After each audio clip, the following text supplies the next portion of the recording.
Thank you very much. If it's okay, I might remain seated. I think, yes, yeah. I'd like, first of all, to thank the organisers today, President, for inviting us, Gilles de Kerkhof's office, to attend this meeting today. It's a great honour for me to be here. I thought I'll try and speak for 5 to 10 minutes, maybe, just to give people a sense of, firstly, maybe a bit about me, my background, and what brings me, why I'm in Brussels working with Mr. de Kerkhof.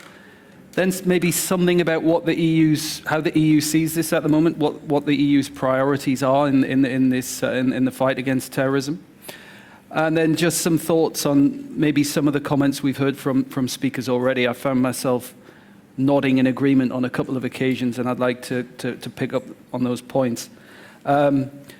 So I'm currently advisor to Gilles de Kerkhof, but I think the reason I came here is so I was in Turkey working as a British diplomat for 4 years between 2011 and 15, dealing with the, I guess, the emergence of the extremist threat on NATO's southern border. And that was obviously a very interesting and traumatic time. I think if we'd had a Turkish panelist with us today, for example, and we were talking, I'm sure we'd be hearing about, in the context of this point, about what are the fundamental drivers, what is drawing in extremists from around Europe into the melting pot of Mesopotamia. I think one of the points that rings true to you when you're there in the region is the scale of the suffering, the barbarity. The latest figures, 230 to 250,000 killed in Syria. This is conflict on a scale that Europe last saw in the 1940s. This is truly something, I think, the world's worst humanitarian catastrophe of the 21st century. And when you've got violence and communities brutalized on that scale, naturally it sends shockwaves around the world, and it arouses emotions in communities right around the world. There's no doubt about that. And I think Turkey has long argued with feeling, therefore, that in tackling this problem, certainly in Mesopotamia, one of the things you're going to have to address is the Assad regime and what we do to try and engineer a political transition.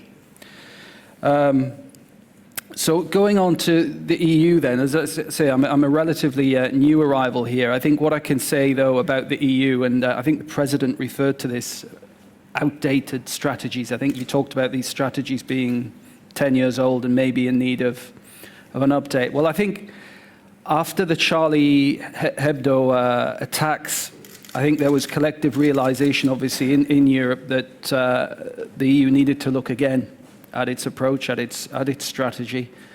And that's why EU heads of government in February agreed on a set of very ambitious measures to try and tackle the threat both to its own citizens within the EU's borders, but also to address this phenomenon of Europeans going out to conflict zones.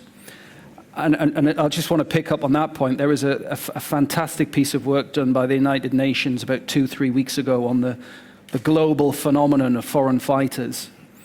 And it was very worrying. They suggested that the numbers of foreign fighters around the world has doubled in a year.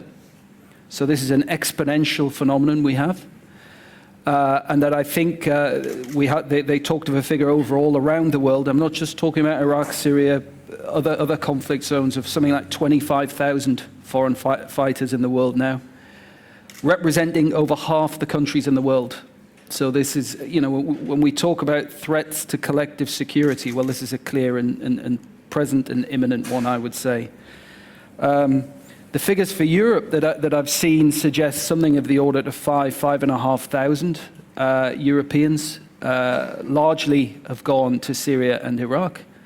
I know in the case of the UK, I've seen a figure of about 700, for example. The figure for France is higher, over 1,000. This, I think, has provoked the EU to look again at what it can do in its communities. But let me, as I said, in February, what EU heads of state and government agreed was that we should look at trying to introduce a more robust approach in three basic areas.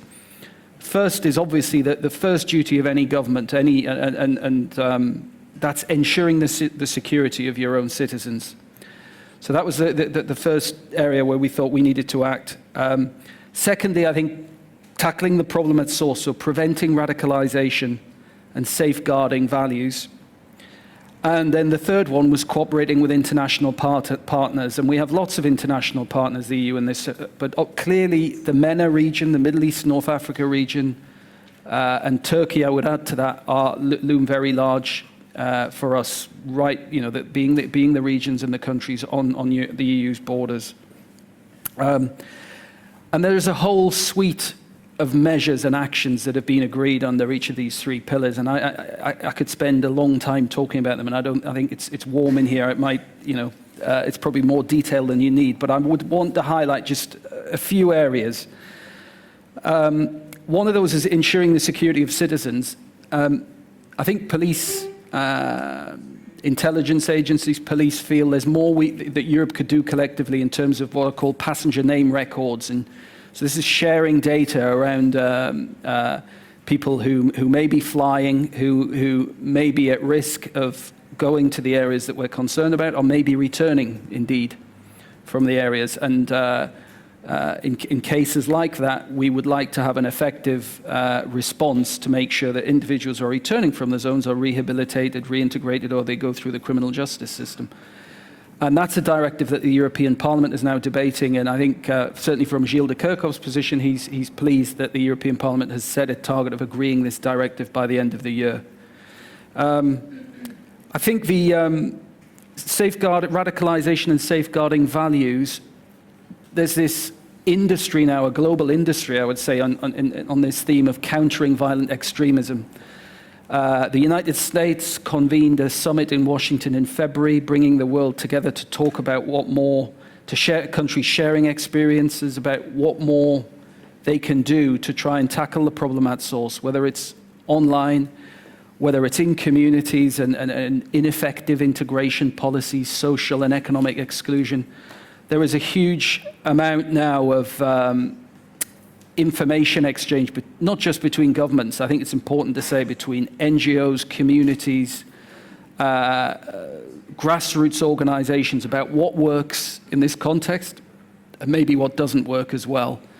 But that's very much, obviously, that is a work in progress. And I know the United States intends to get the world together again at the end of September in New York at the UN General Assembly, 70th anniversary, to talk about what we actually, what we now do around this theme of countering violent extremism. The third, I mentioned cooperating with international partners. I think that's the third thing, and then I'll close it there. But that, Gilles, we are going to Turkey in 10 days' time, for example. There's going to be, the EU is very much committed to reaching out to partner governments, Tunisia, in Morocco, in Lebanon, in Turkey, to sit down, and I think, again, picking up on a point somebody made earlier, it's really important, I think, that the EU, NATO countries speak to the countries on the front line, those that are most directly exposed to this phenomenon. And we shouldn't forget that certainly in the Mesopotamian context, Daesh, Jabhat al-Nusra, other extremist groups, the people who are overwhelmingly the victims of these groups are Muslims themselves.